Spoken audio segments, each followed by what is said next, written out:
ಹೌದು, ದರ್ಶನ್ಗೆ ಆಪ್ತವಲಯ ಸ್ವಲ್ಪ ದೊಡ್ಡದಿದೆ. ಏನೇ ಮಾಡಿ ದರ್ಶನ್ ಅವರ ಬೆಂಬಲಕ್ಕೆ ನಿಂತೇ ನಿಲ್ಲುತ್ತೆ. ಆದ್ರೆ ಈ ಸಲ ದರ್ಶನ್ ಅವರ ನಸೀಬು ಅಷ್ಟರ ಮಟ್ಟಿಗೆ ಸರಿಯಿಲ್ಲ. ಅದಕ್ಕೆ ದರ್ಶನ್ ರ ಬೆಂಬಲಕ್ಕೆ ಯಾರು ನಿಲ್ಲೋಕೆ ಮನಸ್ಸು ಮಾಡ್ತಿಲ್ಲ. ಈ ನಡುವೆ ದರ್ಶನ್ ಅಣ್ಣ, ಬಾಯ್, ಬಾಸ್ ಅಂತ ಇದ್ದಂತಹ ದರ್ಶನ್ ಸಿನಿಮಾ ಮೇಲೆ ಬಂಡವಾಳ ಹೂಡಿದ ನಾಯಕರುಗಳು ಪ್ರತ್ಯಕ್ಷವಾಗಿ ಕಾಣಿಸಿಕೊಳ್ಳದೆ ಇದ್ರು ಪರೋಕ್ಷವಾಗಿ ಏನಾದ್ರೂ ದರ್ಶನ್ಗೆ ಸಹಾಯ ಮಾಡ್ತಿದ್ದಾರಾ ಅಂದ್ರೆ ಅದು ಕೂಡ ಮೇಲ್ನೋಟಕ್ಕೆ ಇಲ್ಲ ಅಂತಲೇ ಹೇಳ್ಬೋದು.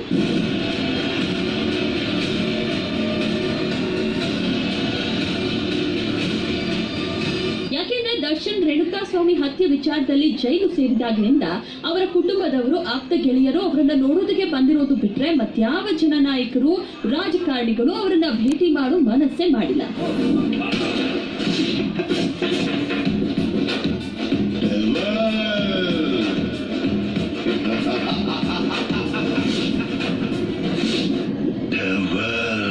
ದರ್ಶನ್ ಆಚೆ ಇದ್ದಾಗ, ಚೆನ್ನಾಗಿದ್ದಾಗ ಸಾಕಷ್ಟು ರಾಜಕಾರಣಿಗಳಿಗೆ ನೆರವಾಗಿದ್ದಾರೆ, ಸಹಾಯದ ಹಸ್ತ ಚಾಚಿದ್ದಾರೆ, ಅವರ ಪರ ಕ್ಯಾಂಪೇನ್ ಮಾಡಿ ಗೆಲುವಿಗೂ ಕೂಡ ಕಾರಣರಾಗಿದ್ದಾರೆ. ಆದ್ರೆ ದರ್ಶನ್ ಕೊಲೆ ಕೇಸ್ನಲ್ಲಿ ಅರೆಸ್ಟ್ ಆದಾಗಿನಿಂದ ಅವರಿಗೆ ನೈತಿಕವಾಗಿ ಬೆಂಬಲ ಕೊಡುವ, ಅವರನ್ನ ಭೇಟಿಯಾಗಿ ಧೈರ್ಯ ತುಂಬುವ ಕೆಲಸವನ್ನ ಯಾವ ರಾಜಕಾರಣಿಯೂ ಮಾಡಿಲ್ಲ.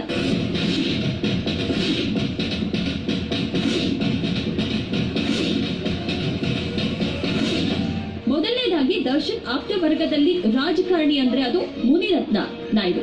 ಕೇವಲ ರಾಜಕಾರಣಿಯಾಗಿ ಅಷ್ಟೇ ಗುರುತಿಸಿಕೊಳ್ಳದೆ ನಿರ್ಮಾಪಕರಾಗಿಯೂ ಹೆಸರು ಮಾಡಿರುವ ಮುನಿರತ್ನ ನಾಯ್ಡು ದರ್ಶನ್ಗಾಗಿ 2 ಸಿನಿಮಾಗಳನ್ನ ನಿರ್ಮಾಣ ಮಾಡಿದ್ದಾರೆ. ನ್ಯಾಯ ಅನ್ಯಾಯ ವಿಚಾರ ಮಾಡ್ದ ಅಲ್ಲಂದ ಬಾಳಿನ ಮಾತು ಕೇಳಿ ಒಂಚಾಕಿ ಸಂಚು ಮಾಡಿ ನನ್ನ ಮೋಸದಿಂದ ಜೈಲ್ಗಾಕಿ ದಬ್ಬಾಳಿಕೆ ನಡೆಸ್ತಿರೋ ಏನಕ್ಕ ಜನಿಗ ಬೆಂಕಿ ಹೋಗಿದ್ದಿಲ್ಲ. ಕಿತ್ತೂರ್ನ ಕುಂಪಣಿ ಸರ್ಕಾರ ಆಳ್ತಾ ಇದ್ದ ದಿಮಾಕ ನಿಮ್ಗ ಹೆಚ್ಚಿನ ಕಂದಾಯ ಸಂದಾಯ ಆಗ್ತಾ ಇಲ್ಲ ಅಂತ ಹಳ್ಳಿ ಮಂದಿಗೆ ತ್ರಾಸ್ ಕೊಡ ಕುಲಕರ್ಣಿನ ಉಳಿಸಕ್ಕಿಲ್ಲ. ಕಿತ್ತೂರ್ನ ದಾಸ್ಯದಿಂದ ವಿಮುಕ್ತಿಗೊಳಿಸದ ನನ್ನ ಗುರಿ, ಅದ ನನ್ನ ಮಂತ್ರ, ಅದ ನನ್ನ ಸಂಕಲ್ಪ. ಸಂಗೊಳ್ಳಿ ರಾಯಣ್ಣದಂತಹ ಐತಿಹಾಸಿಕ ಸಿನಿಮಾ ಮಾಡಿ ಸೈ ಎನಿಸಿಕೊಂಡಿದ್ದ ದರ್ಶನ್ ಅವರನ್ನ ದುರ್ಯೋಧನಾಗಿ ತೋರಿಸಬೇಕು ಅಂತ ಕನಸು ಕಂಡು ಅದನ್ನ ಸಾಕಾರಗೊಳಿಸಿದವರು ನಿರ್ಮಾಪಕ ಮುನಿರತ್ನ.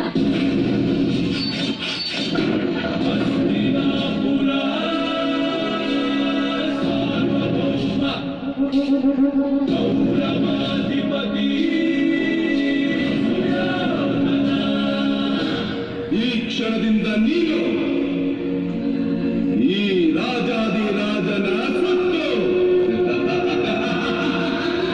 ಅವರನ್ನ ದುರ್ಯೋಧನನ್ನಾಗಿಸಿ ಮುನಿರತ್ನ ಕುರುಕ್ಷೇತ್ರ ಎಂಬ ಟೈಟಲ್ ನಲ್ಲಿ ಸಿನಿಮಾ ಮಾಡಿ ಕೋಟಿ ಕೋಟಿ ಬಂಡವಾಳ ಹೂಡಿ ಸೈ ಎನಿಸಿಕೊಂಡ ನಿರ್ಮಾಪಕ ಮುನಿರತ್ನ ಮಾಸ್ ರೌಡಿಸಂ ಪಾತ್ರಗಳಲ್ಲಿ ಅಬ್ಬರಿಸಿ ಬೊಬ್ಬಿರದಿದ್ದ ದರ್ಶನ್ ಪೌರಾಣಿಕ ಪಾತ್ರದಲ್ಲೂ ತಮ್ಮ ಗತ್ತು ಗೈರತ್ತು ಏನು ಅಂತ ತೋರಿಸೋಕೆ ಕಾರಣರಾದ್ರು. ಕೌರವೇಶ್ವರನಾಗಿ ವಿಜೃಂಭಿಸಿದ್ರು.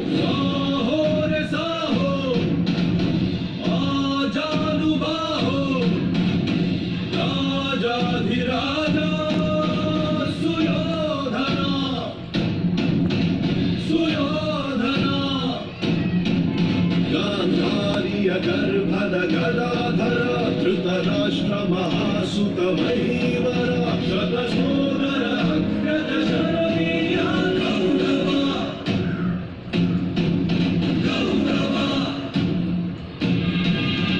ಕೇವಲ ಸಿನಿಮಾ ಸೆಟ್ ನಲ್ಲಿ ಒಟ್ಟೊಟ್ಟಿಗೆ ಕಾಣಿಸಿಕೊಳ್ಳದ ಮುನಿರತ್ನ ಹಾಗೂ ದರ್ಶನ್ ಜೋಡಿ ಕೆಲವೊಂದು ಸಮಾರಂಭದಲ್ಲೂ ಕೂಡ ಒಟ್ಟಾಗಿ ಕಾಣಿಸಿಕೊಂಡಿದ್ರು. ಶಿವರಾತ್ರಿಯ ಜಾಗರಣೆ ಸಮಾರಂಭದಲ್ಲಂತೂ ಮುನಿರತ್ನ ಕ್ಷೇತ್ರದ ಮತದಾರರನ್ನ ದರ್ಶನ್ ರಂಜಿಸಿದ್ರು. ಆದ್ರೆ ದರ್ಶನ್ ಕೊಲೆ ಕೇಸ್ನಲ್ಲಿ ಆರೋಪಿಯಾಗಿ ಪರಪ್ಪನ ಅಗ್ರಹಾರದಲ್ಲಿದ್ದಾಗ ಮುನಿರತ್ನರವರು ಒಮ್ಮೆಯೂ ಕೂಡ ಅವರನ್ನ ಭೇಟಿ ಮಾಡೋ ಪ್ರಯತ್ನ ಮಾಡಲಿಲ್ಲ.